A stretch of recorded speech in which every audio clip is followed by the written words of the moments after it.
Putriku yang berusia 3 tahun, Anya, tidak pernah sekalipun rewel jika sudah bersama kakeknya.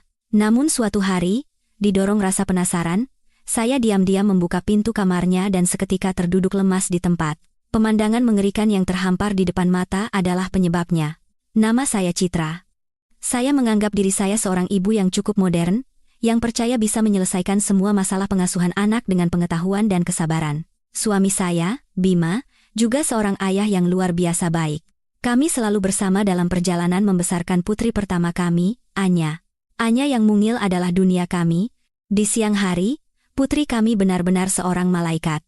Dengan pipi tembam, mata bulat hitam legam, dan senyum yang bisa meluluhkan hati yang paling keras sekalipun. Tawa riangnya yang jernih memenuhi setiap sudut rumah mungil kami, menghapus semua lelah setelah kami pulang kerja. Namun, saat kegelapan turun, saat lampu-lampu kota mulai menyala dan rumah-rumah lain terlelap dalam damai, perang di rumah kami justru dimulai. Malaikat kecil saya berubah menjadi iblis cilik. Iblis cilik yang bersenjatakan tangisan memilukan dan keras kepala yang mencapai puncaknya. Masalahnya sebenarnya sederhana. Ia tidak bisa tidur sendiri. Semua buku pengasuhan anak yang saya baca, semua saran dari para ahli di internet, dan nasihat dari teman-teman yang juga punya anak, semuanya menunjuk ke satu arah. Untuk menumbuhkan kemandirian anak, tidurkan ia sendiri sejak dini. Kami membeli ranjang bayi dari kayu yang cantik, dihiasi pita merah muda, dan memasang gantungan mainan berbentuk binatang-binatang lucu. Kami juga menciptakan ritual sebelum tidur yang sangat teliti. Pukul 7 malam, mandi air hangat dengan beberapa tetes minyak lavender. Pukul 7:30, memakai piyama kelinci favoritnya yang lembut. Pukul 8, minum segelas susu hangat. Dan terakhir, saya membacakan buku dongeng dengan suara lembut. Secara teori, ini adalah proses yang sempurna. Terlihat seperti jalan setapak berbunga menuju alam mimpi, tapi kenyataannya begitu kejam. Begitu punggungnya menyentuh kasur ranjang, ia langsung bangkit seolah-olah ada pegas di tubuhnya. Matanya yang tadi mulai terpejam tiba-tiba membelalak, dan bibir mungilnya bersiap untuk meledak dalam tangisan. Ketika saya mencoba meninggalkan kamar, isakannya berubah menjadi tangisan keras, dan ketika saya dengan tegas memunggunginya, sebuah paduan suara mengerikan pun dimulai. Suara tangisan yang begitu sedih dan penuh derita, seolah-olah ia sedang disiksa dengan kejam. Tangisan Anya memiliki kekuatan magis yang aneh. Ia menembus dinding, merasuki setiap sel saraf saya, dan meremas jantung saya. Mungkin para tetangga sudah terbiasa dengan suara itu, tapi kami tidak. Setiap malam, kami dihantui rasa bersalah, merasa seperti orang tua paling buruk di dunia. Akhirnya, metode ilmiah itu bangkrut, dan kami kembali ke cara primitif. Kami berdua, suami dan istri, bergantian menggendongnya sambil mondar-mandir di ruang tamu. Ruang tamu kami sempit, tak lebih dari 20 meter persegi, tapi setiap malam kami seolah berjalan berkilo-kilometer. Seperti alat tenun yang menenun kain tak terlihat bernama kelelahan dan ketidakberdayaan. Anya akan menyandarkan kepalanya di bahu saya atau bahu suami saya, sesekali mencari kehangatan dan membenamkan wajahnya lebih dalam. Kami bahkan tak berani duduk, begitu pantat kami menyentuh sofa, ia akan langsung menggeliat dan mulai merengek. Kami hanya terus berjalan tanpa henti, sampai berat tubuhnya di lengan kami terasa tak tertahankan lagi, sampai kedua kaki kami pegal dan pinggang kami serasa mau patah. Biasanya sekitar tengah malam atau pukul 1 atau 2 dini hari, saat kami sudah benar-benar kelelahan, barulah Anya tertidur. Tapi itu bukan akhir. Meletakkan anak itu ke ranjangnya adalah sebuah pertaruhan yang sangat menegangkan. Kami harus menahan napas dan bergerak sangat perlahan, seperti adegan gerak lambat dalam film. Suara sekecil apapun atau perubahan suhu yang tiba-tiba bisa membuat usaha berjam-jam menjadi sia-sia, dan ia akan membuka matanya lagi, mengulang siklus mimpi buruk itu. Kurang tidur yang terus-menerus mengubah kami menjadi bayangan yang berjalan. Suami saya, Bima, seorang insinyur sipil yang biasanya selalu rapi, kini pergi bekerja dengan mata sayu dan penampilan kuyu. Saya sendiri, seorang pegawai kantor, seringkali harus pergi ke kamar mandi untuk membasuh muka dengan air dingin agar tidak tertidur di atas keyboard. Pembicaraan kami hanya berkisar tentang tidur Anya. Tadi malam dia tidur jam berapa? Bagaimana kalau kita coba cara ini? Sayang, aku rasanya mau pingsan. Cinta kami pada Anya masih ada di sana, dalam dan tak berubah. Namun, cinta itu terbungkus oleh cangkang tebal bernama kelelahan, kejengkelan, dan sedikit rasa dendam. Kami mulai saling menyalahkan untuk hal-hal sepele. Rumah yang dulu penuh tawa kini diselimuti ketegangan yang berat. Malam-malam tanpa tidur itu tidak hanya menggerogoti kesehatan fisik kami, tetapi juga mental dan emosi kami. Perbedaan antara Anya di siang hari dan Anya di malam hari sungguh luar biasa, hampir tidak nyata. Jika seseorang hanya berkunjung ke rumah kami di siang hari, mereka pasti akan menyimpulkan bahwa kami adalah keluarga paling beruntung di dunia, karena telah mendapatkan putri yang begitu cantik dan penurut. Di pagi hari, saat sinar matahari pertama menyelinap melalui jendela, Anya adalah alarm kami. Ia tidak menangis keras, melainkan merangkak ke samping tempat tidur kami dan menepuk-nepuk pipi saya dengan tangan mungilnya, sambil berkata, "Mama, Mama." Dengan suara jernih seperti lonceng angin. Melihat senyumnya yang cerah, rasanya semua kelelahan semalam luluh lantak. Ia bisa bermain sendiri berjam-jam. Bermain dengan boneka-bonekanya sambil bicara sendiri, berperan sebagai guru, dokter, atau seorang ibu yang merawat bayi-bayi plastiknya. Ia sering menyenandungkan lagu anak-anak yang saya ajarkan, meskipun pelafalannya cadel, nadanya tidak pernah salah. Saat saya melakukan pekerjaan rumah, ia menjadi asisten yang hebat. Dengan sapu tangan kecil di tangannya, ia akan mengikuti saya kemana-mana, meniru setiap gerakan saya. Ia berpura-pura mengelap kaki meja dan kursi, yang pada akhirnya hanya membuat lebih berantakan, tetapi semangat dan kelucuannya membuat saya tidak bisa mengeluh. Saat makan pun, ia bisa makan sendiri dengan baik. Meskipun kadang-kadang menumpahkan makanan, ia selalu duduk manis di kursi makannya, menunggu disuapi atau dengan kikuk tapi penuh semangat menyendok makanannya sendiri. Dengan kakeknya, ia lebih manja lagi.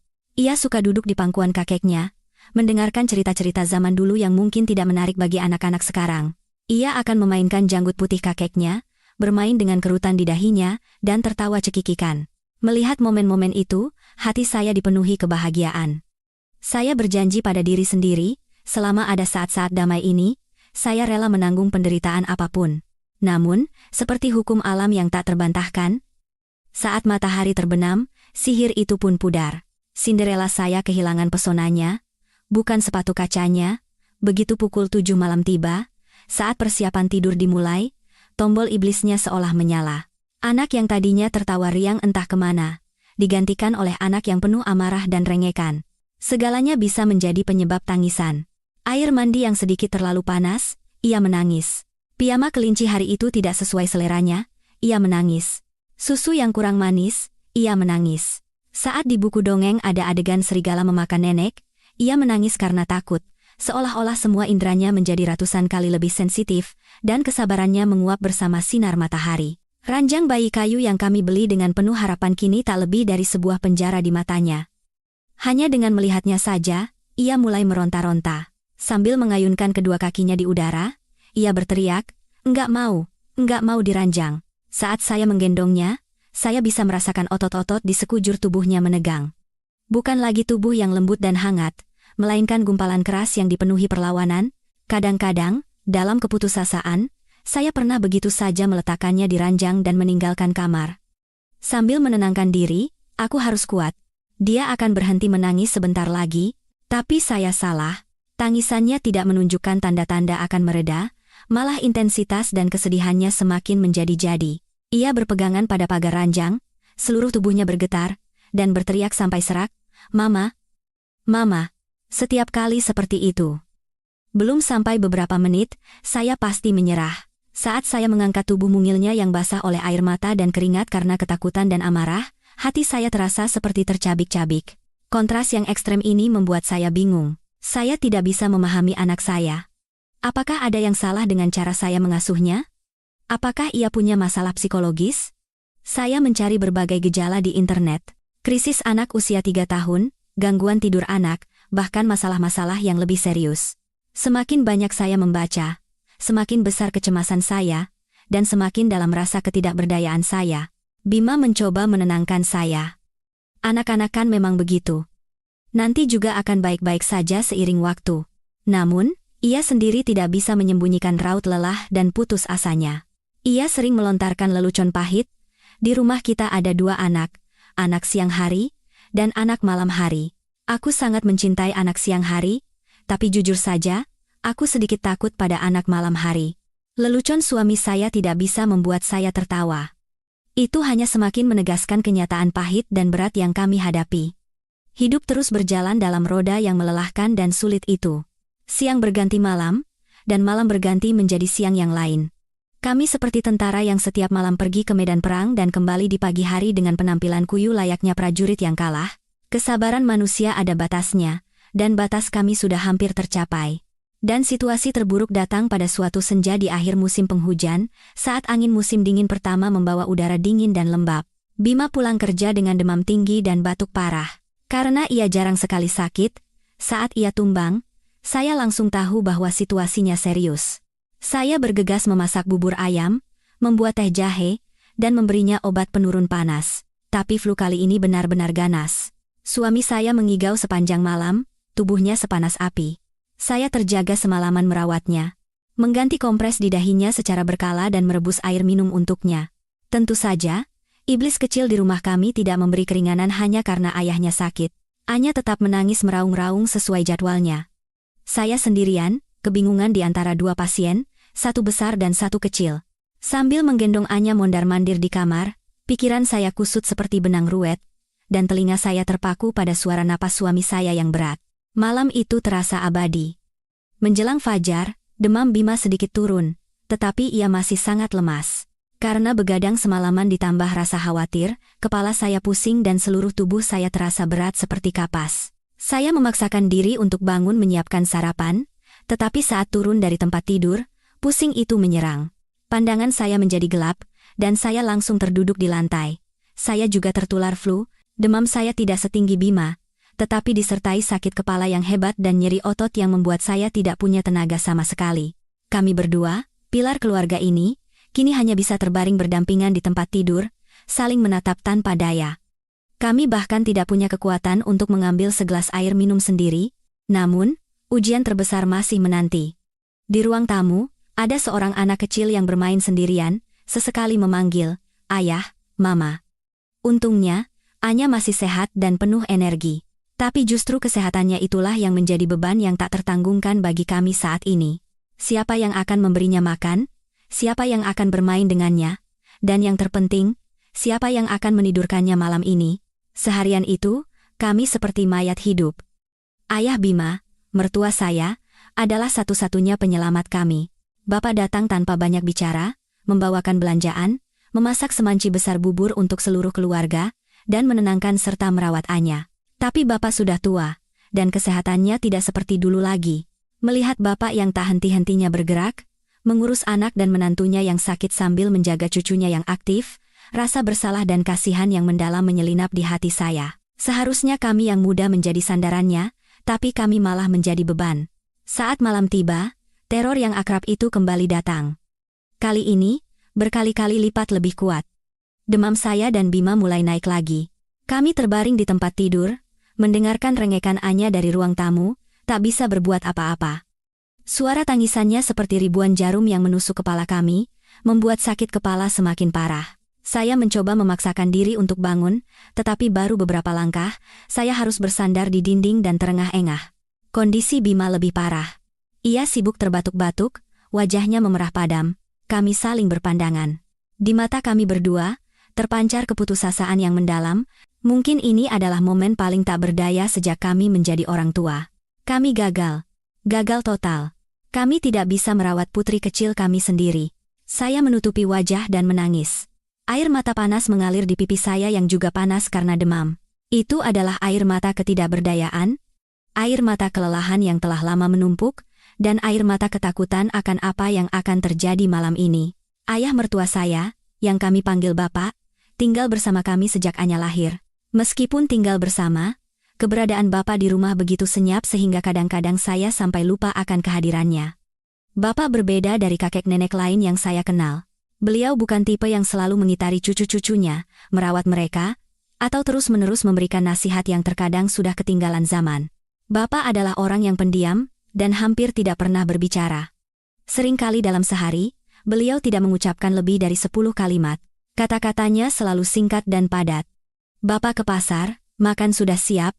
Atau, "Di luar angin kencang," hanya sebatas menyampaikan informasi yang diperlukan. Di rumah ini, Bapak punya dunianya sendiri, sebuah kursi goyang tua di beranda. Di sana ada beberapa pot tanaman yang dirawatnya sendiri.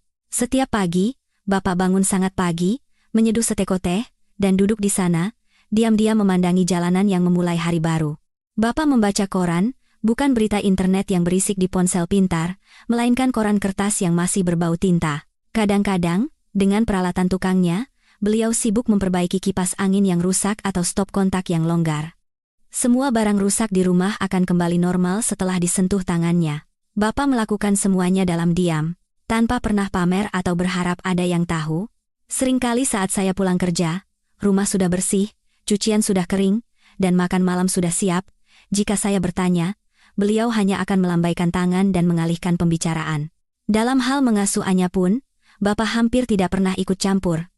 Saat saya dan Bima dengan semangat menerapkan metode pengasuhan ala Jepang atau Amerika, Bapak hanya diam memperhatikan, tidak menentang, tidak juga setuju. Ketika kami menderita karena malam-malam tanpa tidur, Bapak hanya menatap kami dengan tatapan iba, tetapi tidak memberikan nasihat apapun. Jujur saja, terkadang kebisuan Bapak membuat saya sedikit tidak nyaman. Saya pikir Bapak kolot dan tidak tahu pengetahuan baru, atau mungkin tidak terlalu peduli pada cucunya. Saya sudah terbiasa memutuskan segalanya tentang putri saya sendiri, mulai dari makanan, pendidikan, hingga cara tidurnya. Jauh di lubuk hati saya, ada rasa percaya diri atau mungkin keangkuhan generasi muda yang merasa kami yang paling tahu apa yang terbaik untuk anak kami. Cara-cara lama seperti memberikan makanan pendamping terlalu dini atau memakaikan baju terlalu tebal, semuanya saya anggap tidak ilmiah. Dan karena Bapak tidak pernah berkata apa-apa, saya menyimpulkan bahwa beliau tidak punya trik khusus apapun. Hubungan Bapak dan Anya juga sangat istimewa. Anya sangat menyayangi Bapak, tetapi dengan cara yang unik. Ia tidak merengek atau meminta ditemani bermain permainan yang berisik. Ia hanya suka berada di dekat Bapak. Ia bisa duduk manis berjam-jam di pangkuan Bapak, memainkan jari-jari Bapak yang kapalan, atau mendengarkan cerita-cerita tak beraturan tentang sawah dan sungai di masa lalu yang belum pernah ia lihat. Cinta Bapak pada cucunya juga tidak diungkapkan dengan kata-kata. Beliau tidak pernah memuji seperti orang lain, "Cucuku pintar, cantik, hebat." Cinta Bapak ada dalam tindakan-tindakan kecil. Saat beliau diam-diam membelikan biskuit kesukaan Anya, saat boneka beruang Anya sobek dan beliau diam-diam menjahitnya kembali, dan saat Anya tidak mau makan, dengan sabar, beliau mengupas apel dan membentuknya menjadi kelinci. Saya melihat semua itu. Tetapi mungkin karena kelelahan dan prasangka saya sendiri, saya tidak pernah benar-benar memahami kedalaman cinta yang sunyi itu. Saya hanya menganggapnya sebagai hal biasa yang dilakukan seorang kakek untuk cucunya. Saya tidak menyadari bahwa di balik sosok pendiam itu tersembunyi hati yang hangat dan perhatian yang tak terbatas. Kehadiran Bapak yang senyap di rumah ini ternyata jauh lebih kokoh dan penting dari yang saya kira. Demam kami berdua tidak menunjukkan tanda-tanda akan turun. Dunia terasa sesak, terkurung di dalam 4 dinding kamar tidur, dan dipenuhi suara batuk. Di luar, tangisan Anya semakin keras. Ia bosan bermain, lapar, dan mungkin merasa cemas karena tidak melihat ayah dan ibunya. Dalam tangisannya, bukan hanya ada kejengkelan, tetapi juga ketakutan. "Mama, Ayah, di mana?" Setiap panggilannya seperti silet yang mengiris hati saya. Saya mencoba memaksakan diri untuk bangun, tetapi kepala saya pusing dan kedua kaki saya gemetar. Kondisi Bima lebih parah. Ia hampir kehabisan tenaga setelah batuk panjang. Kami terbaring tak berdaya, rasa bersalah mencekik tenggorokan kami. Bapak sudah melakukan yang terbaik. Saya bisa mendengar Bapak mencoba menenangkan cucunya. "Anya, anak baik ya. Biarkan Mama dan Ayah istirahat. Kakek suapin bubur ya." Lalu terdengar suara mangkuk beradu, dan suara Anya yang terisak-isak menolak. Semua usaha Bapak sepertinya sia-sia. Anya hanya menginginkan ayah dan ibunya.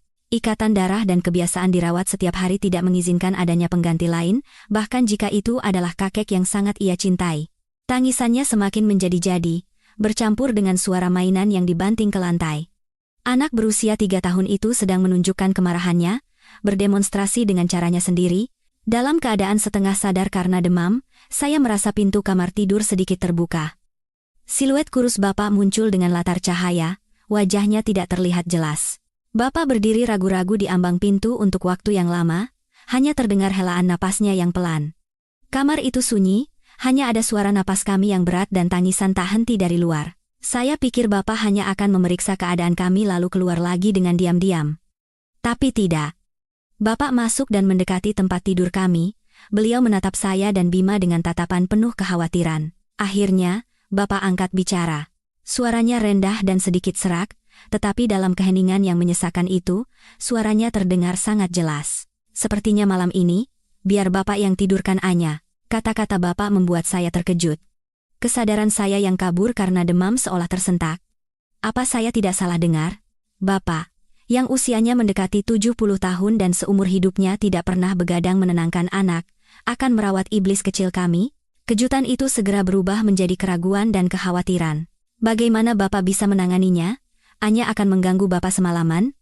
Bapak sudah lemah, kalau sampai kurang tidur karena tangisannya, bagaimana jika Bapak jatuh sakit? Kalau begitu, saya akan menjadi menantu yang sangat tidak berbakti. Bima juga bersuara dengan susah payah. Jangan, Pak. Jangan. Anya rewel sekali, kalau tidak terbiasa nanti Bapak kesulitan. Kalau Bapak sampai sakit, kami benar-benar tidak tahu harus bagaimana. Saya buru-buru menimpali, benar, Pak. Biarkan saja dia di luar. Saya akan coba tangani entah bagaimana caranya. Tetapi saya sendiri tahu bahwa kata-kata itu bohong.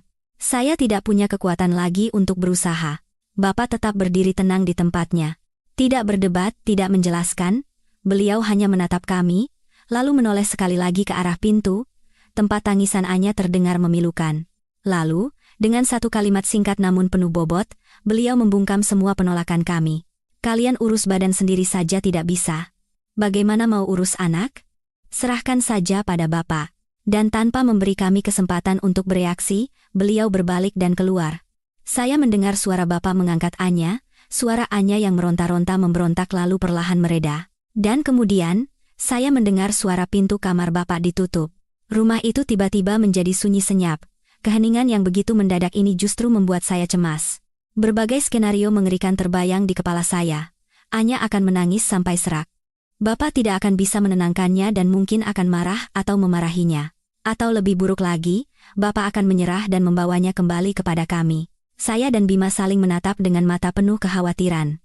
Tapi kami terlalu lelah untuk melakukan apapun. Menerima tawaran Bapak adalah satu-satunya pilihan. Sebuah pilihan dalam keputusasaan, menyerahkan segalanya pada keajaiban yang bahkan kami sendiri tidak percayai. Setelah pintu kamar Bapak tertutup, keheningan yang berat dan tidak wajar menyelimuti rumah.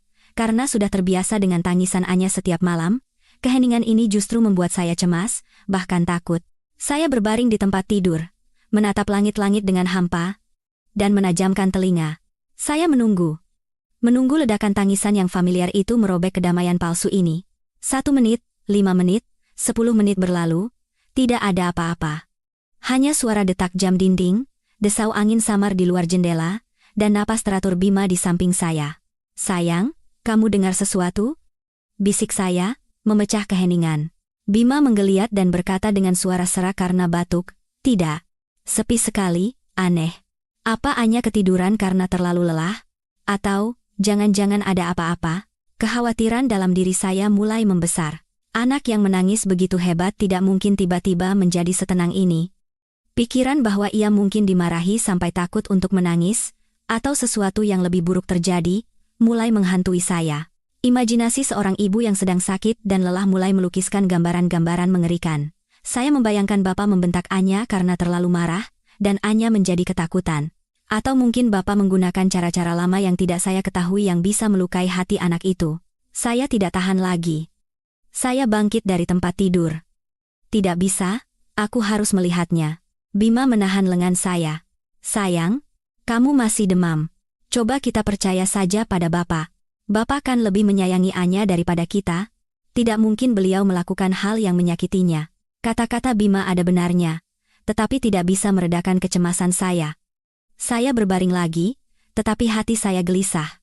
Setiap beberapa menit, saya menoleh, menahan napas, dan memasang telinga. Keheningan terus berlanjut, bukan keheningan tidur nyenyak, melainkan seperti keheningan sebelum badai. Rasanya seisi rumah ikut menahan napas bersama saya, menunggu sesuatu.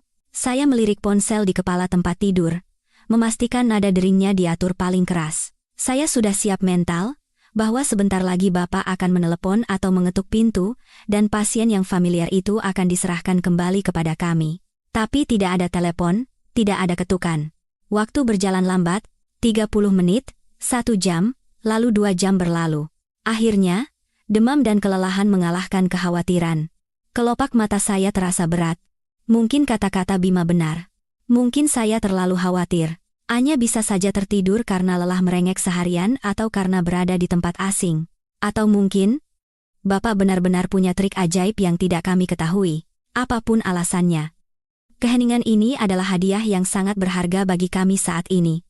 Untuk pertama kalinya dalam berbulan-bulan, bahkan mungkin bertahun-tahun, saya berbaring di tempat tidur saya pada pukul 10 malam tanpa menggendong anak yang menangis. Saya bisa merasakan empuknya kasur dan hangatnya selimut. Tubuh saya yang pegal linu perlahan-lahan rileks. Sebelum terlelap dalam tidur yang dalam dan lelah, bayangan terakhir di benak saya adalah siluet kurus Bapak. Apa yang sedang beliau lakukan sekarang? Apakah beliau sedang tidur? Atau sedang terjaga semalaman mengawasi cucunya? Rasa bersalah yang samar menyelinap di hati, tetapi kantuk datang begitu cepat dan menghapus semua pikiran. Seluruh rumah terlelap dalam keheningan yang damai secara aneh. Sebuah malam yang damai yang telah lama kami dambakan, namun datang dalam situasi yang paling ironis dan tak terduga. Malam itu, kami berdua akhirnya bisa tidur nyenyak untuk pertama kalinya setelah sekian lama. Meskipun dalam mimpi, kecemasan dan pertanyaan yang belum terjawab masih samar-samar melayang. Tidur lelap yang disebabkan oleh kelelahan dan obat penurun panas memang memberikan istirahat yang sangat saya butuhkan, tetapi tidak sepenuhnya damai. Dalam mimpi, saya berjalan menyusuri koridor yang panjang dan gelap. Di kedua sisi, ada banyak pintu yang tampak sama. Dari balik salah satu pintu itu, saya mendengar isak tangis Anya. Saya panik dan mulai mencari pintu itu. Saya mencoba membuka setiap pintu, tetapi semuanya terkunci rapat. Suara tangisan Anya semakin menjauh dan memudar, hingga akhirnya hilang sama sekali. Dalam keputusasaan, saya memanggil namanya, tetapi hanya gemas suara saya yang kembali. Saya terbangun dengan jantung berdebar kencang. Punggung saya basah oleh keringat dingin. Di luar masih gelap gulita. Saya melihat jam, baru lewat pukul 3 dini hari. Rumah masih terlelap dalam keheningan mutlak. Keheningan ini, alih-alih menenangkan, kini justru semakin memperdalam kecemasan di dalam diri saya. Mimpi barusan terasa seperti pertanda buruk. Kenapa Anya bisa setenang ini begitu lama? Biasanya, meskipun ia tertidur karena lelah, ia akan menggeliat atau merengek beberapa kali dalam semalam. Saya tidak bisa percaya bahwa ia bisa tidur tanpa suara sedikit pun sejak malam tadi. Saya mengguncang Bima pelan. Sayang, aku cemas sekali, jangan-jangan terjadi sesuatu pada Anya. Bima menjawab dalam tidurnya, dia tidur nyenyakan bagus. Kenapa sih? Jangan mikir yang aneh-aneh, tidurlah, tapi saya tidak bisa tidur lagi. Berbagai pertanyaan berputar di kepala saya. Bagaimana jika Bapak tidak menyelimutinya saat tidur dan Anya kedinginan? Kamar Bapak punya jendela besar. Angin malam bisa masuk. Bagaimana jika Anya muntah susu atau kesulitan bernapas? Bapak sudah tua, pendengarannya kurang baik, dan tidurnya nyenyak, mungkin beliau tidak akan menyadarinya. Pikiran-pikiran negatif mengepung saya, tumbuh menjadi ketakutan yang nyata. Saya seorang ibu, dan naluri keibuan saya berbisik bahwa ada sesuatu yang tidak beres. Saya turun dari tempat tidur dengan hati-hati agar tidak menimbulkan suara. Demam saya sedikit turun, tetapi badan masih terasa sakit. Saya berjalan berjinjit keluar kamar, menyusuri koridor yang gelap dan sejuk. Saya berdiri di depan pintu kamar Bapak, menempelkan telinga ke pintu kayu yang dingin, dan menahan napas. Tidak ada suara apapun. Tidak ada suara dengkuran, tidak ada suara orang menggeliat, tidak ada suara batuk, keheningan total. Keheningan yang seperti kematian ini membuat jantung saya serasa berhenti berdetak. Saya meletakkan tangan di gagang pintu, berpikir untuk membukanya sedikit, tetapi kemudian menarik tangan saya kembali. Bukankah ini sangat tidak sopan? Apa yang akan Bapak pikirkan jika melihat menantunya menyelinap ke kamarnya di tengah malam? Jika saya membangunkan mereka berdua, situasinya hanya akan menjadi lebih buruk. Saya kembali ke tempat tidur. Rasa tak berdaya menyelimuti saya. Saya duduk memeluk lutut, menatap pintu kamar saya seolah-olah bisa menembusnya. Saya teringat tawaran Bapak. Saat itu, dalam keputusasaan, saya tidak berpikir panjang. Tapi setelah sedikit tenang, saya menyadari betapa gegabahnya keputusan itu. Saya telah menyerahkan harta paling berharga saya, putri kecil saya, kepada seseorang yang kemampuannya dalam merawat anak tidak sepenuhnya saya percayai. Hanya demi tidur saya sendiri. Rasa bersalah dan penyesalan membanjiri saya. Seharusnya saya berusaha lebih keras. Seharusnya saya minum obat sekali lagi, dan bertahan menggendongnya satu malam lagi. Saya mengambil ponsel dan menyalakan layarnya. Tidak ada panggilan tak terjawab dari Bapak. Saya berpikir untuk mengirim pesan menanyakan kabar, tetapi kemudian menghapusnya. Saya tidak boleh mengganggu Bapak jam segini. Saya duduk seperti itu dalam kegelapan, melawan ketakutan yang saya ciptakan sendiri. Setiap menit terasa seperti 1 jam. Saya punya firasat samar bahwa saat pintu itu terbuka di pagi hari, akan ada sesuatu yang menunggu saya. Mungkin penjelasan sederhana atas keheningan ini, atau mungkin sesuatu yang akan mengubah pandangan saya sepenuhnya.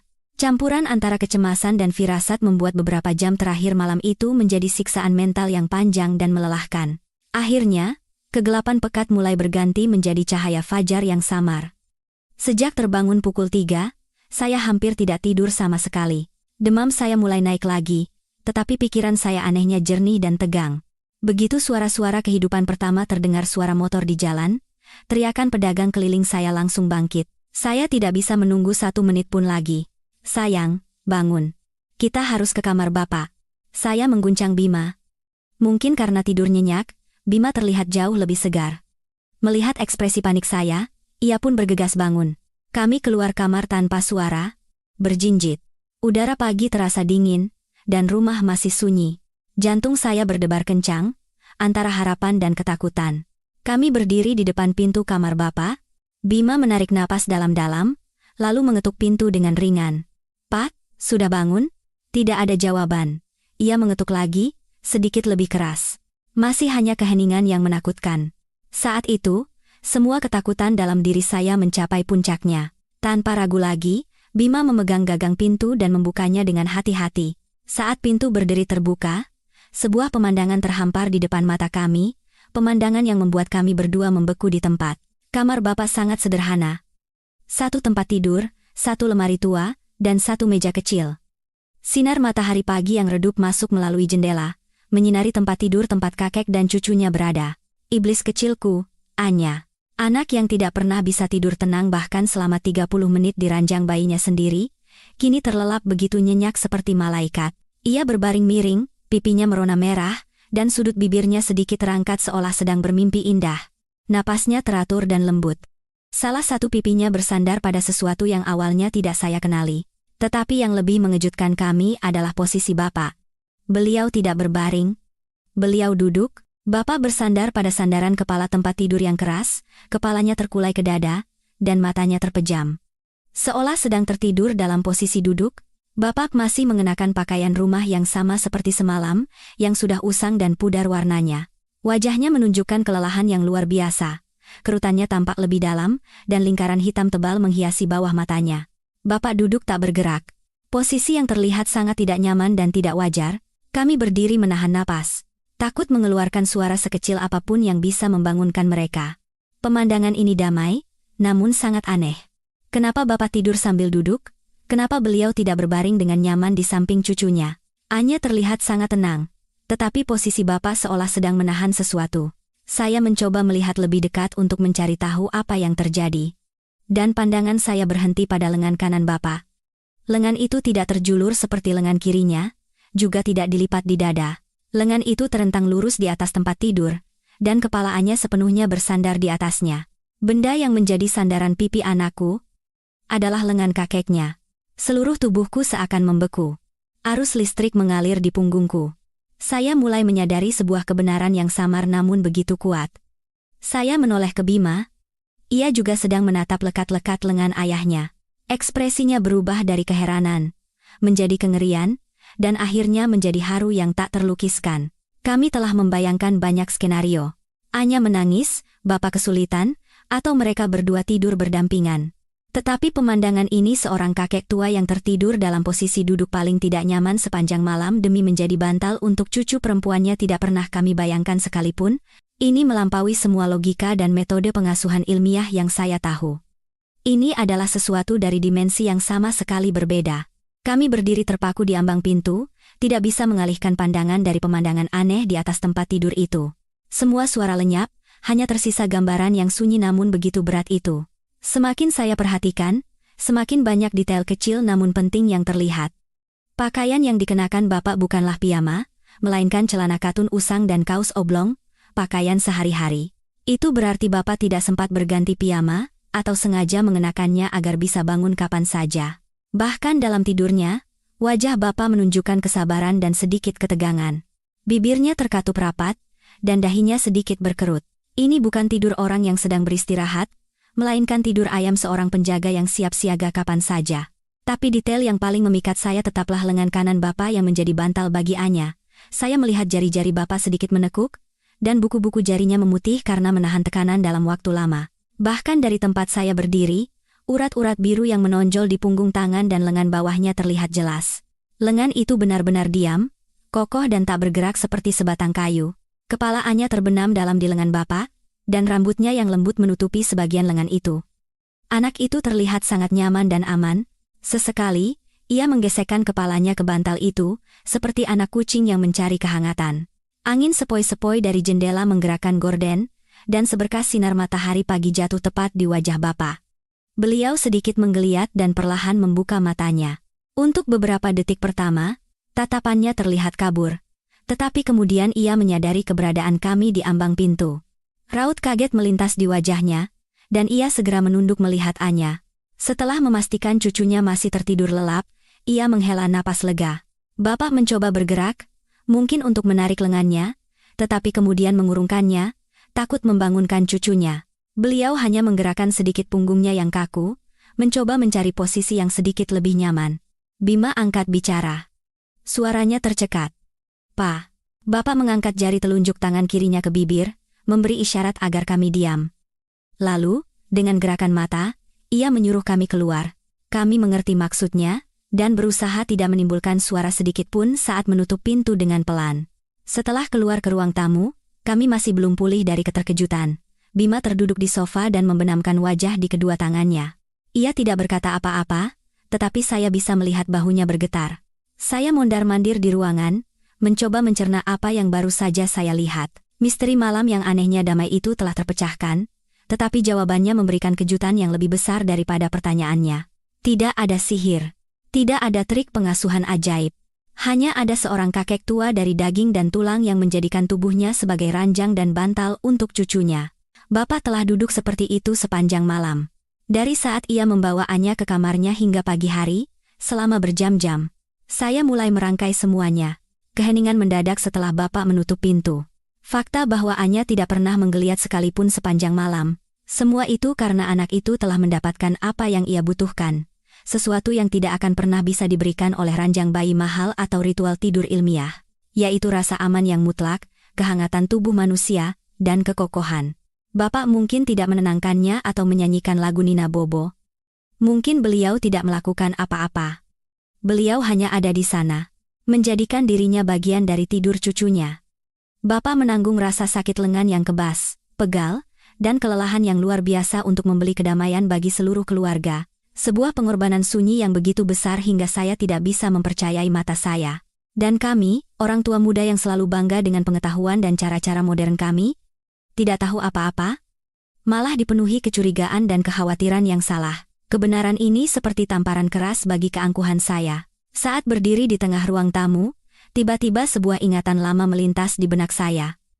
Sebuah kepingan kecil yang menjadi kunci dari semua cerita ini. Ingatan saat Anya baru berusia beberapa bulan, masih bayi, saat itu pun ia sangat rewel saat akan tidur.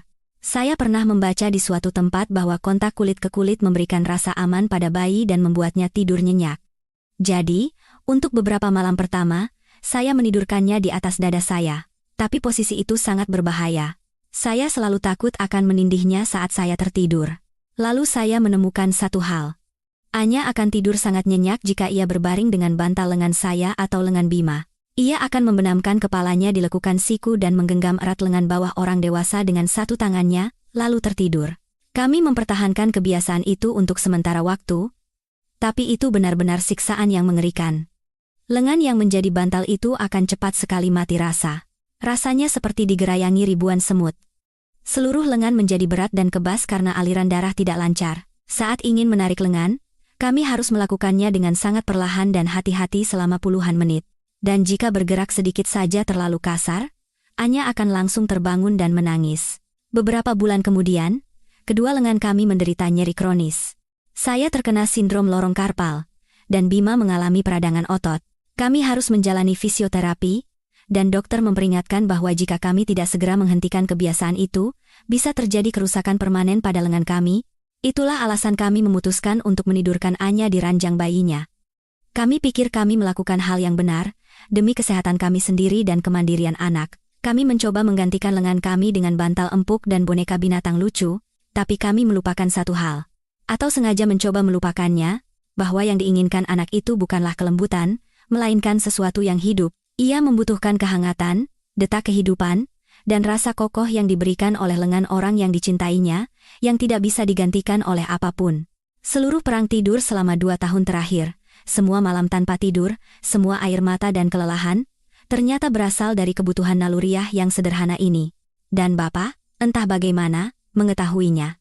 Mungkin beliau telah lama mengamati cucunya dan menyadari kebiasaan ini. Atau mungkin itu hanyalah naluri orang dewasa yang syarat pengalaman hidup, naluri cinta yang begitu besar sehingga bisa merasakan apa yang dibutuhkan seorang anak.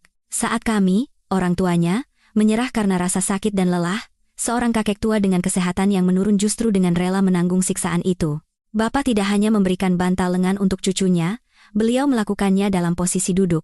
Posisi yang membuat rasa sakit dan kebas berkali-kali lipat lebih parah. Bapak menjadikan dirinya bantal hidup. Bantal yang tidak pernah menggeliat, tidak pernah mengeluh, hanya diam-diam menanggung rasa sakit. Saat menyadari kebenaran ini, rasa sakit yang tak terlukiskan menusuk dada saya. Bukan sakit fisik karena penyakit, melainkan sakit yang datang dari lubuk jiwa. Saya sedih memikirkan pengorbanan Bapak. Saya sedih memikirkan kepolosan putri saya. Ia hanya mencari rasa aman, tidak tahu bahwa ia menyakiti kakek yang sangat dicintainya. Dan yang terpenting, saya sedih atas ketidakpedulian saya sendiri. Saya ada di sana, mengalami hal yang sama, tetapi tidak bisa menghubungkan peristiwa-peristiwa ini. Saya terlalu fokus pada metode dan aturan, hingga melupakan hal yang paling inti, empati. Bima duduk di sofa, wajahnya terbenam di kedua tangannya. Saya tahu ia juga memikirkan hal yang sama. Ia adalah putra Bapak, ia pasti lebih memahami ayahnya daripada saya. Mungkin ia merasa jauh lebih tersiksa dan bersalah daripada saya. Kebenaran ini tidak hanya memberikan jawaban atas masalah tidur Anya. Ia menyingkapkan kebenaran lain yang lebih menyakitkan, keegoisan dan ketidakpekaan kami sendiri. Saat kami berperang dengan anak kami, Bapak memilih jalan untuk mendampinginya. Kami mencoba mengubah anak kami, sementara Bapak menerima dan memenuhi kebutuhannya. Saat itu, saya merasa diri saya begitu kecil dan gagal. Kebenaran itu datang seperti banjir besar, menyapu bersih semua pemikiran dan prasangka yang telah lama saya bangun. Saya berdiri di tengah ruang tamu, merasa seperti tenggelam. Campuran antara rasa malu, bersalah, dan rasa terima kasih yang tak terhingga menciptakan emosi yang begitu kuat hingga saya sulit bernapas. Saya pikir cinta harus diungkapkan dengan kata-kata manis, hadiah mahal, dan metode pendidikan yang canggih. Saya bangga dengan cara saya mencintai anak saya, cinta yang ilmiah dan modern. Tapi sekarang saya sadar, ada cinta yang lebih agung dari itu, cinta yang sunyi. Cinta yang tidak mengharapkan imbalan atau pengakuan, yang diungkapkan melalui tindakan dan pengorbanan diam-diam. Saya teringat betapa kesalnya saya ketika Bapak memberikan camilan kepada Anya sebelum makan atau membiarkannya menonton TV sedikit lebih lama dari waktu yang ditentukan. Saya pikir Bapak melanggar aturan dan merusak usaha pendidikan saya. Saya memandang Bapak seperti polisi disiplin, lupa bahwa Bapak hanya sedang mencintai cucunya dengan caranya sendiri. Dengan cara yang sederhana dan sedikit memanjakan. Saya memaksakan standar saya pada seseorang yang telah hidup seumur hidup dan telah membesarkan suami saya. Sungguh sebuah keangkuhan yang konyol. Saat itu, pintu kamar Bapak terbuka lagi sedikit. Kali ini, Anya sudah bangun. Ia mengucek matanya dan berjalan terhuyung-huyung keluar. Melihat saya dan Bima, ia tersenyum lebar, berlari, dan memeluk kaki saya.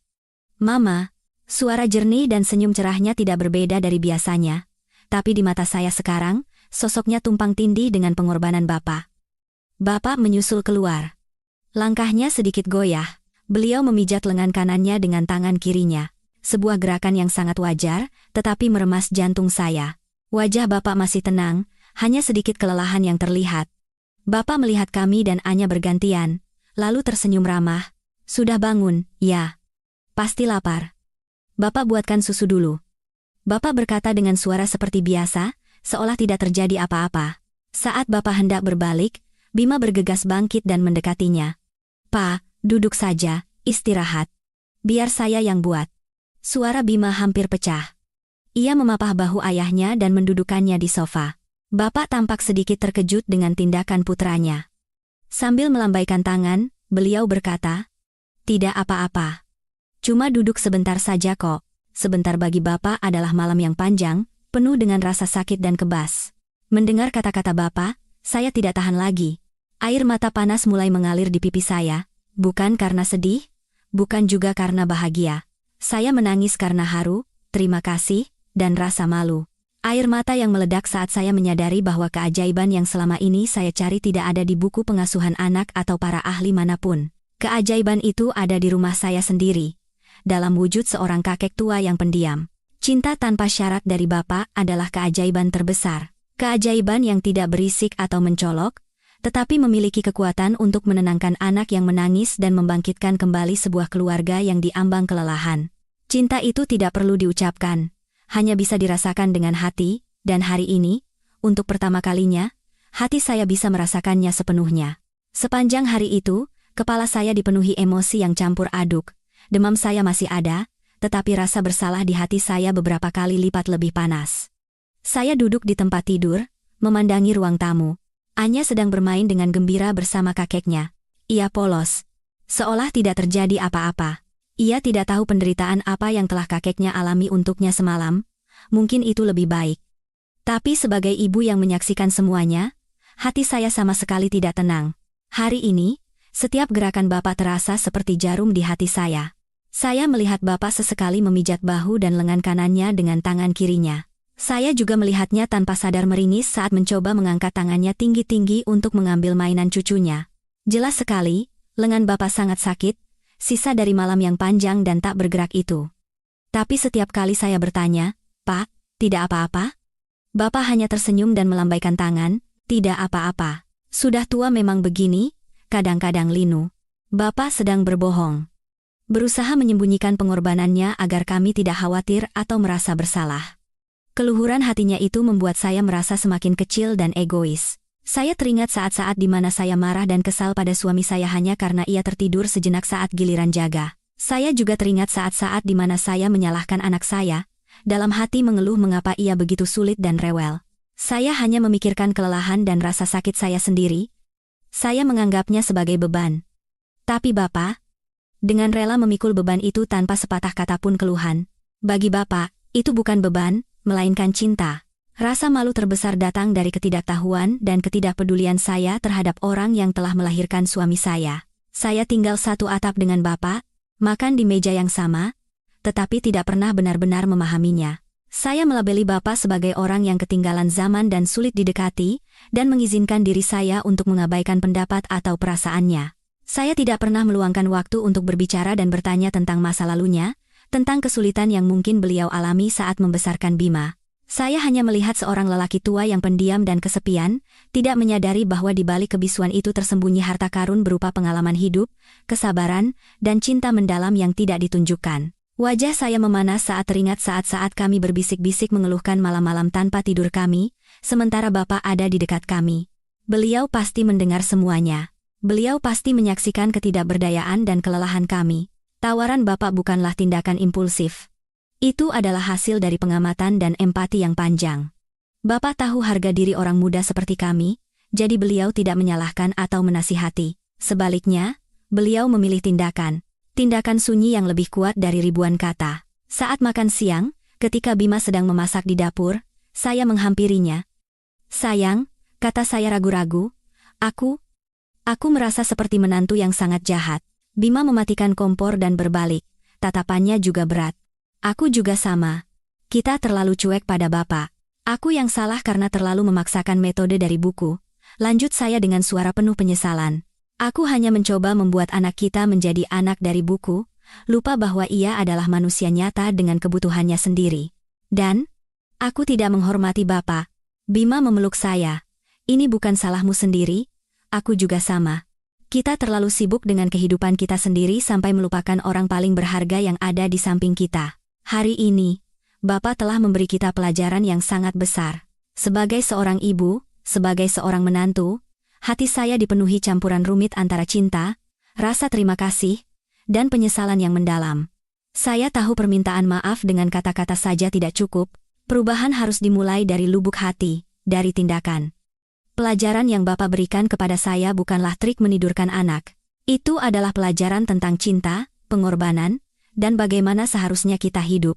Dan saya sadar, mulai hari ini, saya harus belajar semuanya dari awal. Setelah badai emosi hari itu berlalu dan kesehatan kami berangsur pulih, hati kami telah berubah selamanya. Rumah tetap sama, tetapi saya mulai melihat segalanya melalui lensa yang berbeda. Lensa rasa hormat dan empati. Saya tidak lagi menganggap ayah mertua saya sebagai bayangan yang pendiam, sebagai bagian yang wajar dari perabotan rumah. Sekarang, setiap tindakan kecilnya menarik perhatian saya dan memiliki makna yang dalam. Saya memulai sebuah penjelajahan. Bukan penjelajahan ke negeri asing, melainkan perjalanan menjelajahi ayah mertua saya sendiri yang tinggal tepat di samping saya. Saya menyadari bahwa cinta Bapak untuk Anya tidak hanya ada pada bantal lengan malam itu. Cinta itu, seperti air yang mengalir, dengan tenang dan gigih meresap ke dalam setiap momen sepanjang hari. Suatu sore, saat membersihkan kamar Anya, saya tidak sengaja melihat boneka beruang kesayangannya.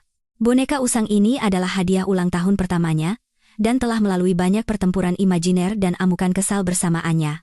Beberapa hari yang lalu, saat merengek, Anya melemparkannya ke sudut kamar, menyebabkan bagian perutnya sobek panjang dan kapasnya keluar. Saat itu, saya dan Bima terlalu lelah untuk peduli, dan hanya berpikir untuk membelikannya boneka baru nanti.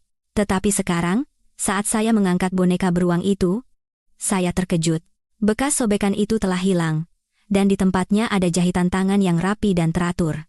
Warna benangnya bukan coklat seperti bulu boneka itu, melainkan abu-abu, mungkin satu-satunya warna yang bisa ditemukan di kotak jahit tua Bapak.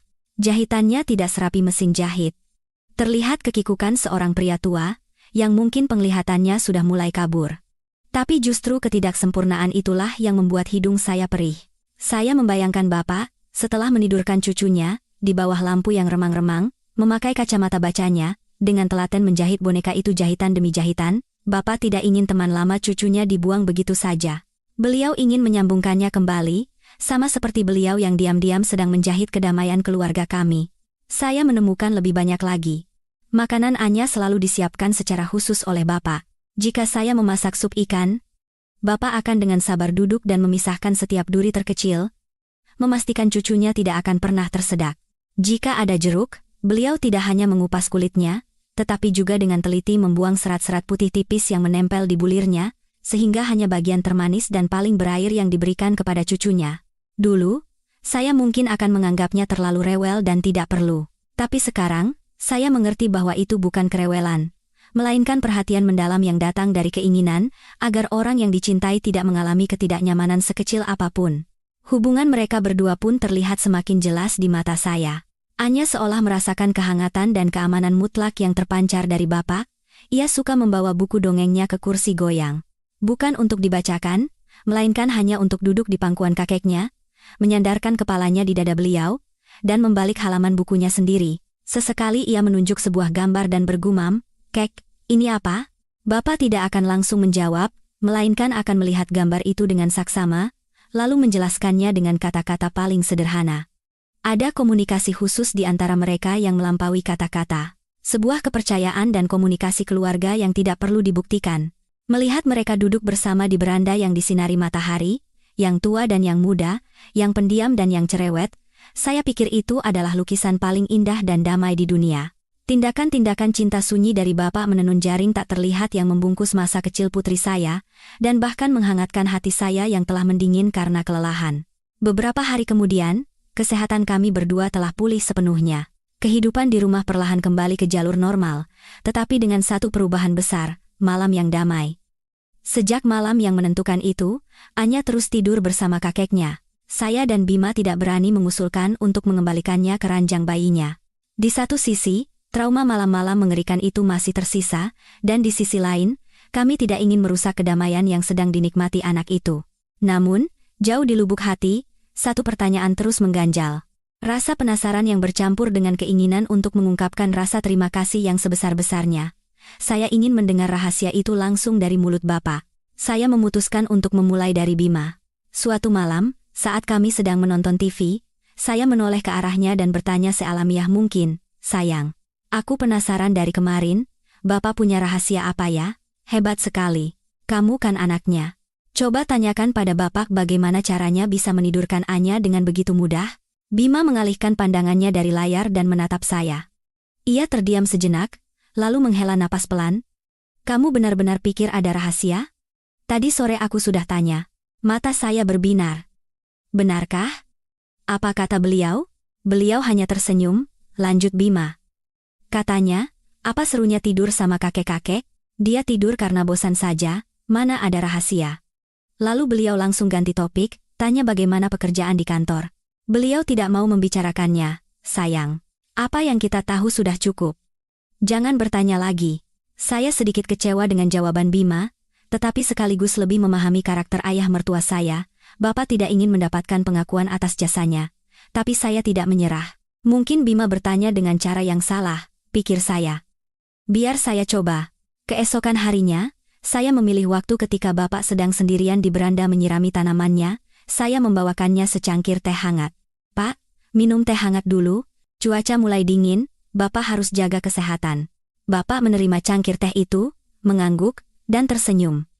Terima kasih nak. Bapak sudah biasa dengan cuaca begini. Saya duduk di kursi kecil di sebelahnya, ragu-ragu sejenak, lalu masuk ke pokok pembicaraan dengan suara lembut dan tulus. Pak, terima kasih banyak sudah membantu kami beberapa hari terakhir ini. Anya jadi penurut sekali tidur sama Bapak. Kami senang sekali. Apa Bapak bisa ajarkan rahasianya pada kami? Supaya nanti kami bisa menidurkannya dengan cara itu. Jadi Bapak tidak perlu repot-repot lagi. Bapak menyeruput tehnya. Matanya masih menatap ke kejauhan. Beliau tidak melihat saya. Tetapi saya tahu beliau mendengarkan. Setelah hening sejenak, Bapak menjawab dengan pelan. Suaranya tetap tenang. Rahasia apa? Mungkin karena dia lelah habis sakit dan tempat tidurnya baru, jadi dia tidur saja. Lagi pula, kalau ada kakek neneknya, anak-anak merasa aman, jadi tidurnya lebih nyenyak. Dulu waktu Bapak besarkan Bima juga begitu. Bapak dengan cerdik mengubah rahasia pribadinya menjadi pengalaman umum generasi sebelumnya. Beliau tidak menyinggung sedikit pun tentang lengannya yang kebas atau malam-malam yang beliau lalui tanpa tidur. Jawaban Bapak seringan bulu, tetapi membangun sebuah dinding tak terlihat. Dinding yang menghalangi saya untuk masuk lebih dalam ke pengorbanannya. Bapak tidak ingin ada yang menyentuhnya, memberinya nama, atau menganalisisnya. Karena bagi Bapak, itu bukan pengorbanan untuk dipuji, melainkan hanya cinta. Pertanyaan-pertanyaan saya tidak mendapatkan jawaban yang saya cari, tetapi justru kebisuan dan pengelakan itulah yang menjadi jawaban paling jelas. Itu menunjukkan kepada saya kerendahan hati yang tak terbatas dan cinta yang paling murni. Bapak tidak membutuhkan ucapan terima kasih lisan dari kami, beliau hanya ingin kami tahu. Saya menyadari bahwa tindakan saya yang terus bertanya justru bisa menjadi gangguan. Rahasia itu mungkin harus dijaga, bukan untuk disembunyikan, tetapi untuk dihormati kesunyiannya. Saya tidak menemukan trik, tetapi saya menemukan sesuatu yang jauh lebih berharga, rasa hormat yang mendalam terhadap ayah mertua saya. Kehidupan berangsur stabil, tetapi masih ada sesuatu yang belum tuntas di hati saya. Saya tahu cerita di balik tidur putri saya telah merangkai kepingan-kepingannya, tetapi itu adalah kesimpulan berdasarkan apa yang saya saksikan pagi itu. Sebagian dari diri saya bagian yang sangat manusiawi, penuh rasa ingin tahu, dan skeptis ingin menyaksikannya secara langsung sekali lagi. Saya ingin melihat seluruh proses yang terjadi dalam keheningan malam, bukan hanya hasilnya setelah langit terang. Saya merasa perlu konfirmasi terakhir untuk menghilangkan sisa-sisa keraguan sekecil apapun dan menanamkan citra itu sepenuhnya di hati saya. Kesempatan itu datang pada suatu malam akhir pekan. Bima ada proyek mendesak di kantor dan harus pulang larut malam. Di rumah hanya ada saya, Bapak, dan Anya. Setelah makan malam, saya memutuskan bahwa sudah waktunya untuk mengembalikan Anya ke ranjang bayinya. Kami tidak bisa selamanya bergantung pada Bapak. Kesehatan Bapak adalah yang utama. Saya memulai kembali ritual tidur yang sudah familiar. Mandi, ganti baju, minum susu, baca buku. Anya tampak lebih kooperatif dari biasanya. Saya memupuk sedikit harapan, tapi tidak. Begitu saya meletakkannya di ranjang, tombol iblis itu menyala lagi. Tangisan yang familiar merobek keheningan malam. Saya mencoba menenangkan, menepuk-nepuk, menyanyikan Nina Bobo, tetapi semua usaha sia-sia. Anya berpegangan pada pagar ranjang, dan menangis memanggil kakeknya. Kakek, jantung saya serasa diremas. Anak itu sudah terbiasa dengan keamanan di sisi kakeknya, dan sekarang ia merasa ditinggalkan. Saat saya hampir menyerah, pintu terbuka sedikit. Bapak berdiri di sana, ekspresinya tetap tenang. Tanpa berkata apa-apa, beliau masuk dan mengangkat Anya yang meronta-ronta. Seperti sihir, Anya langsung berhenti menangis. Ia membenamkan kepalanya di bahu kakeknya dan melingkarkan kedua lengannya erat di leher beliau seperti koala kecil. Bapak menatap saya, tidak ada celaan di matanya, hanya pengertian. Biar bapak yang jaga, kamu istirahat saja. Besok harus kerja, kan? Lalu, beliau membawa Anya ke kamarnya. Pintu kamar bapak tertutup, dan sekali lagi, rumah menjadi sunyi. Tapi malam ini, saya tidak beristirahat. Malam ini adalah malam pencerahan. Saya telah memutuskan. Saya harus tahu, saya harus melihatnya sendiri. Saya duduk di ruang tamu, mematikan semua lampu, hanya menyisakan satu lampu tidur kecil di sudut. Tanpa TV, tanpa buku, saya hanya duduk dan menunggu. Waktu berjalan lambat. Pukul 10, pukul 11, hanya suara detak jam dan napas saya sendiri yang terdengar. Saya tegang, seperti akan menghadapi sebuah upacara penting. Saat jam menunjukkan pukul 12 malam, saya tahu waktunya telah tiba. Saya diam-diam melepas sandal saya, berjalan tanpa alas kaki di lantai yang dingin agar tidak menimbulkan suara. Langkah demi langkah, saya menuju kamar bapak.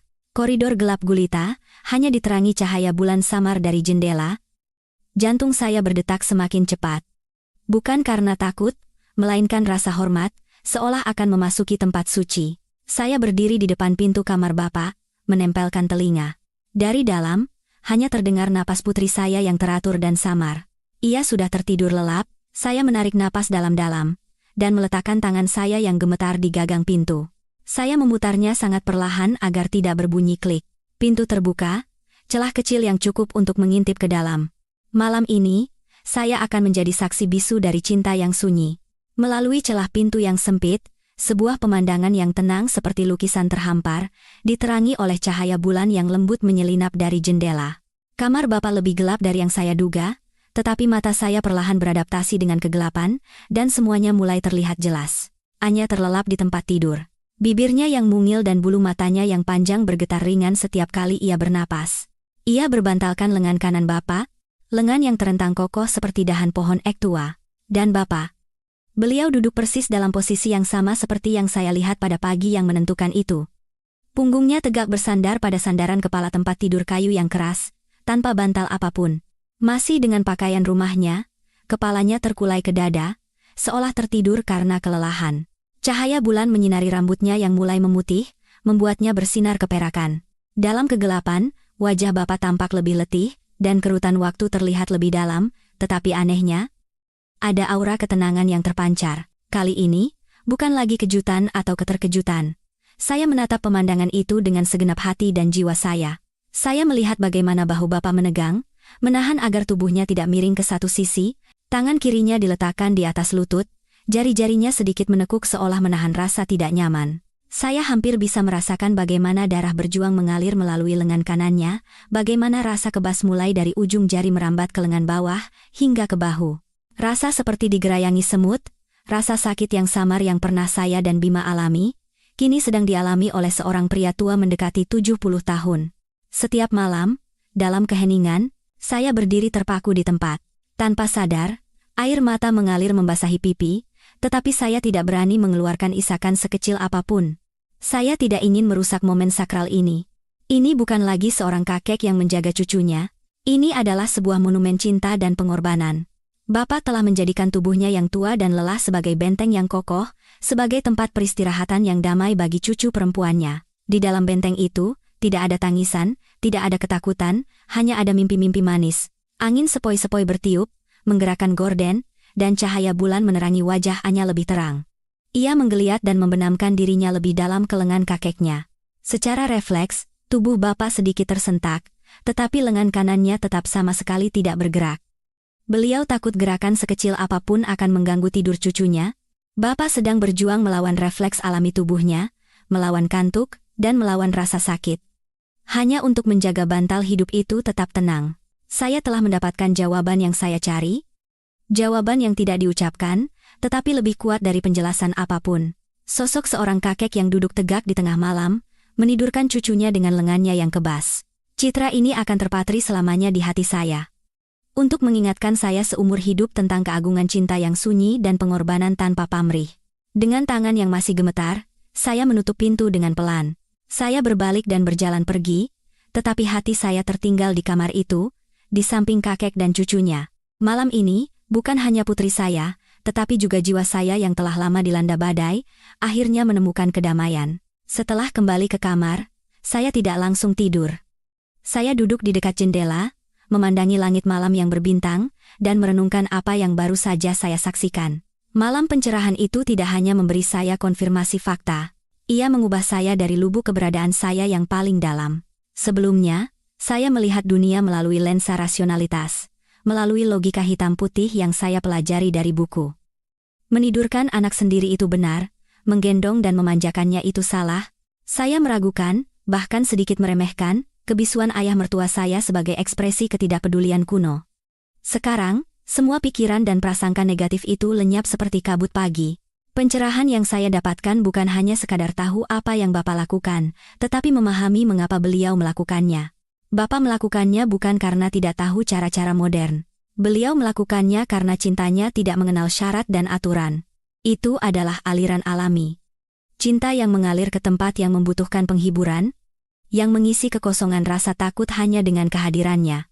Hati seorang kakek mengetahui kebenaran yang tidak bisa dimuat oleh buku-buku tebal psikologi pengasuhan anak, bahwa yang paling dibutuhkan seorang anak bukanlah kemandirian yang dipaksakan, melainkan kepastian mutlak bahwa ia dicintai.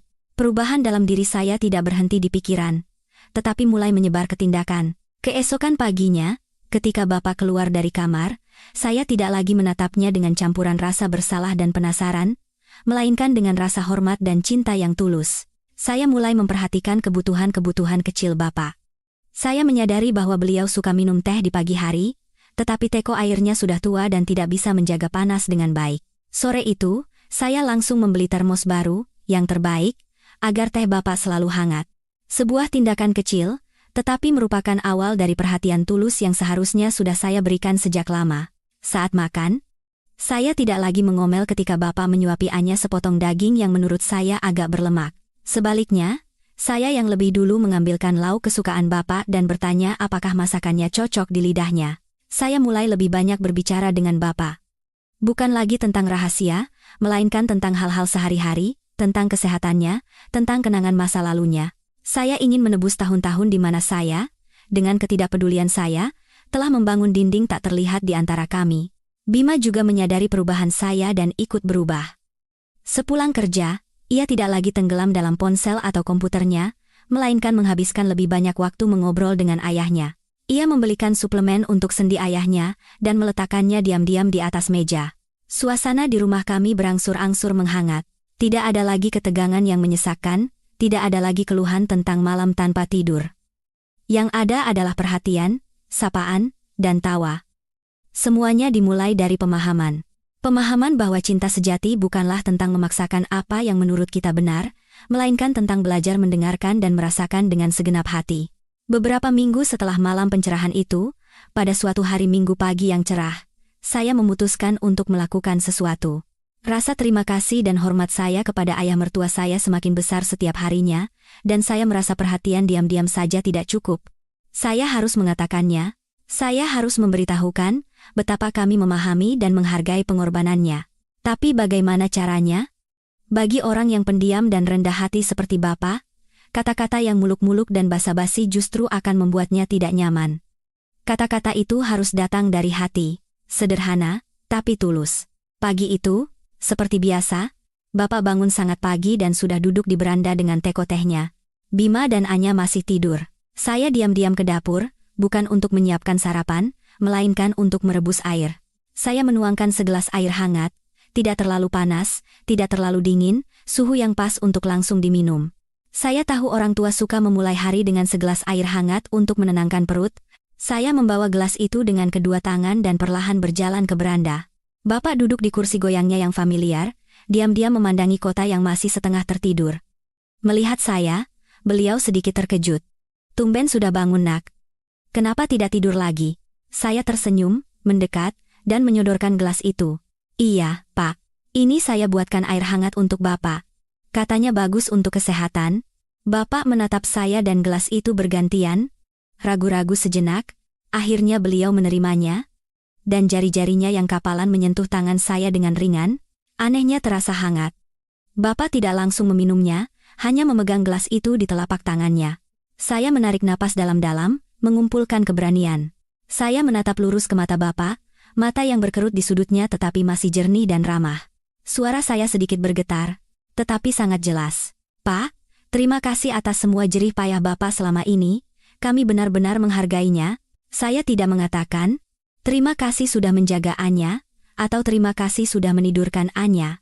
Hanya satu kalimat sederhana, terima kasih atas semua jerih payah Bapak. Tapi dalam kata-kata singkat itu, saya menumpahkan semua pemahaman, rasa terima kasih, dan permintaan maaf saya. Saya percaya Bapak akan mengerti. Bapak membeku sejenak. Tatapan matanya menunjukkan keterkejutan yang tidak bisa disembunyikan. Mungkin seumur hidupnya, beliau terbiasa hanya memberi tanpa pernah berharap, terbiasa berkorban tanpa butuh pengakuan dari siapapun. Ucapan terima kasih saya yang begitu langsung dan tulus adalah sesuatu yang tidak beliau duga. Tetapi keterkejutan itu cepat berlalu, dan sebagai gantinya, sudut mata Bapak tampak sedikit memerah. Beliau buru-buru memalingkan wajah, menatap ke kejauhan seolah menyembunyikan emosinya, lalu, beliau tertawa kecil, tawa yang ramah, meski sedikit canggung. Jerih payah apa? Cucunya manja begini, kakek malah senang. Bapak mengangkat gelas ke mulutnya dan meminum seteguk air. Saya melihat jakunnya bergerak sedikit. Saat itu, meskipun tidak banyak kata yang terucap, saya merasa ada ikatan yang dalam telah terbentuk antara saya dan Bapak, ikatan empati yang melampaui hubungan mertua-menantu biasa. Kata-kata dari hati telah sampai ke hati. Sejak pagi itu, hubungan saya dengan ayah mertua saya memasuki babak baru. Bukan lagi rasa hormat sepihak dari saya, melainkan saling pengertian dan kepercayaan. Rahasia bantal lengan, kisah malam di mana Bapak duduk terjaga merawat cucunya, tidak pernah lagi kami sebutkan. Itu menjadi perjanjian sunyi di antara kami berdua. Bapak tidak ingin membicarakannya, dan saya tidak perlu bertanya lagi. Kami sama-sama mengerti bahwa beberapa hal yang sakral harus dijaga dalam keheningan. Karena saat diucapkan, ia bisa kehilangan bobot dan kemurniannya. Saya tidak lagi mencari-cari trik atau metode untuk menidurkan anak saya. Saya sudah mendapatkan jawaban yang paling berharga. Jawabannya bukan pada teknik, melainkan pada sikap. Sikap cinta, kesabaran, dan kesiapan untuk menempatkan kebutuhan orang lain di atas kenyamanan diri sendiri. Saya mulai menerapkan pelajaran itu dalam hidup saya. Setelah berdiskusi, kami meletakkan kasur kecil tepat di samping tempat tidur Bapak. Malam hari, Anya tetap tidur dengan kakeknya, tetapi alih-alih membiarkan Bapak duduk semalaman, kami membujuknya untuk berbaring di kasur itu bersama cucunya. Awalnya Bapak menolak, khawatir jika berbaring, ia akan tertidur dan tidak bisa menjaga cucunya. Tapi saya berkata, Bapak istirahat saja berbaring. Cukup sediakan lengannya saja, hati kami sakit sekali melihat Bapak duduk begitu semalaman. Mungkin merasakan ketulusan kami, Bapak setuju. Lengan kanan Bapak masih menjadi bantal tak tergantikan bagi Anya, tetapi setidaknya punggung tuanya bisa beristirahat. Perlahan-lahan, kami mulai mencoba cara lain. Saya menyadari bahwa yang dibutuhkan anak itu bukan hanya lengan kakeknya, melainkan rasa aman sebelum tidur. Setiap malam, sebelum Anya masuk tidur dengan kakeknya, saya dan Bima ikut masuk. Kami duduk di sampingnya. Satu orang mengelus punggungnya, yang lain menceritakan dongeng singkat. Kami menciptakan suasana hangat yang penuh cinta. Lambat laun, ketergantungan Anya pada bantal lengan itu berkurang. Beberapa malam, hanya dengan memegang jari kakeknya saja ia sudah merasa tenang dan tertidur. Rahasia tidur Anya bukan lagi masalah yang harus dipecahkan atau beban. Ia telah menjadi pelajaran yang menyakitkan sekaligus kenangan indah tentang cinta dalam keluarga. Saya mencari jalan pintas, trik untuk lepas dari kerepotan. Tapi pada akhirnya, saya belajar bahwa tidak ada jalan pintas dalam cinta. Cinta membutuhkan pengorbanan, kesabaran, dan yang terpenting, empati. Rahasia sang kakek tersimpan, bukan dalam kebisuan yang canggung, melainkan dalam rasa hormat yang mendalam. Ia menjadi lentera yang menerangi jalan saya ke depan, sebagai seorang ibu dan sebagai seorang menantu. Cinta sunyi ayah mertua saya, seperti kerikil kecil yang dilemparkan ke danau yang tenang, menciptakan riak-riak yang menjangkau seluruh keluarga dan mengubah segalanya. Rumah kami tidak hanya diisi dengan malam yang damai, tetapi juga lebih banyak tawa dan kehangatan. Pengorbanan Bapak tidak hanya menyelesaikan masalah Anya. Ia juga telah menambal retakan-retakan tak terlihat dalam hubungan kami yang timbul akibat kelelahan dan tekanan hidup modern. Saya dan Bima belajar untuk lebih menghargai satu sama lain, dan yang terpenting, belajar merawat ayah kami. Kami tidak lagi menganggap Bapak sebagai seseorang yang membantu pekerjaan rumah. Kami menganggapnya sebagai pilar spiritual, jantung keluarga kami. Di akhir pekan, alih-alih mencari hiburan di luar, kami lebih sering di rumah, merawat tanaman bersama Bapak, mendengarkan cerita-cerita masa lalunya. Bima membelikan kursi pijat agar ayahnya yang lelah bisa beristirahat. Saya mulai belajar memasak makanan kesukaan Bapak, masakan-masakan sederhana dari kampung halamannya yang sudah lama tidak ia nikmati. Kami ingin Bapak merasa bahwa pengorbanannya selalu dihargai, dan bahwa ia berhak menikmati masa tua yang nyaman dan bahagia di sisi anak-anaknya. Anya tumbuh setiap hari dalam limpahan cinta seluruh keluarga. Cintanya pada kakeknya sangat istimewa. Ia tidak hanya manja pada kakeknya, ia juga belajar merawatnya. Jika kakeknya batuk, ia akan berlari kecil membawakan air. Jika kakeknya memijat lengannya, ia akan menirunya, memijat kakeknya dengan tangan mungilnya. Tenaganya memang tidak seberapa, tapi itu sudah cukup untuk membuat kakeknya tertawa sepanjang hari. Cinta yang diberikan kakeknya telah kembali dalam bentuk cinta yang tulus dan berbakti. Beberapa tahun kemudian, ketika Anya sudah tumbuh menjadi gadis kecil, kebiasaan berbantalkan lengan kakeknya sesekali masih terulang. Bukan karena tidak bisa tidur, melainkan seperti cara untuk mencari kembali kedamaian masa kecilnya. Setiap kali itu terjadi, saya akan teringat pada sosok kakeknya yang duduk tegak di tengah malam, dengan rambut putihnya yang bersinar di bawah cahaya bulan. Bantal lengan kakek menjadi warisan dan simbol cinta yang tak ternilai bagi keluarga kami. Kisah tidur Anya tidak memiliki sihir ajaib, hanya ada seorang kakek dengan cinta yang tak terbatas. Seseorang yang rela menjadi bantal, menjadi sandaran, menjadi dunia yang damai bagi cucu perempuannya. Dan cinta itu, seperti benih yang baik, telah berakar dan berbunga, membawa akhir yang bahagia bukan hanya untuknya, tetapi untuk kami semua. Bapa memberikan pengorbanan sunyi, dan menerima kembali hal yang paling berharga, rasa hormat, cinta, dan sebuah rumah yang selalu hangat oleh kebersamaan keluarga.